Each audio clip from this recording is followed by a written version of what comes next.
Wazungumze, waelewani.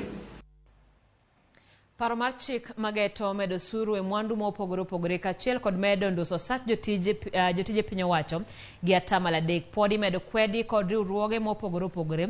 Jokanyo wuok oko ka kwedo parono mar piny owacho kendo kwayo jood bura kik bi kadh chikno ni mar jokenya nigi pek moromo mar ngima magikalie. Jojuma lerono mathoth.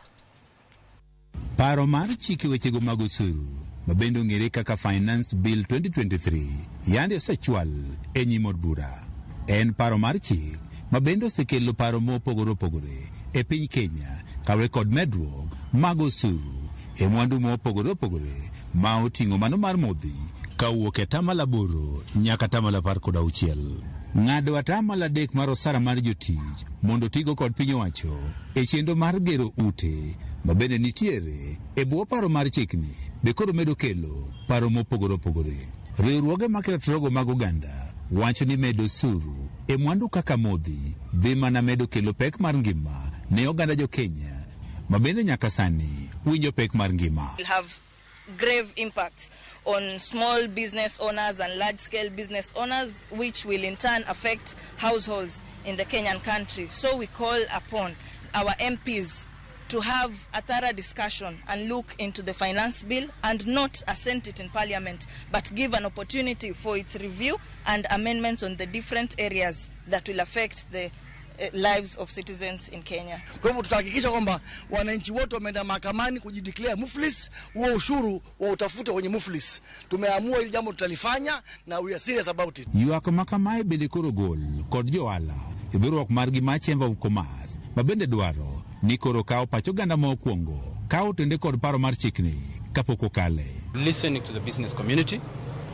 they are not happy with the suggestions of the finance bill. What we would want to do is to have a good engagement. We know there are approximately 1.7 formal businesses in this country, and another approximately 6 million businesses that are not formal. The only way for government to be able to increase the collection of taxes is to increase the tax base. We feel that the finance bill is very punitive to the businesses. Many businesses are closing. Many hotels have closed down.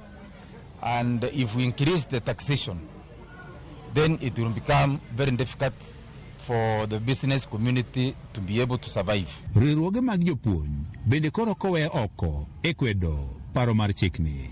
Riwruok no mar jopuonj Kupet e bade ma Embu wacho ni ng'ado atamalo 3 mar osach jotich kod piny owacho mondo koro tigo e chenro mag gero ute en mano ero madhinyo jotich. Our teachers have already constructed houses in their rural homes, have already taken loans from SACCOs and mortgages from other financial institutions so that they can construct their own houses. We are against this deduction by the government because, number one, the teachers of this country were not consulted. Number two, teachers already have their own plans of their own houses. Paro mar chikni biro chwal e nyim oganda mondo koro gol pachgi ka koro pok odwoke e nyim od bura. Kata kamano, kata bed ni oganda koro kwedo paro machal kod mae geno margi koro giketo kuom jood bura mane giyiero mabende biro kalo paro mar chikni kata oyo. Jojuma, Ramogi TV.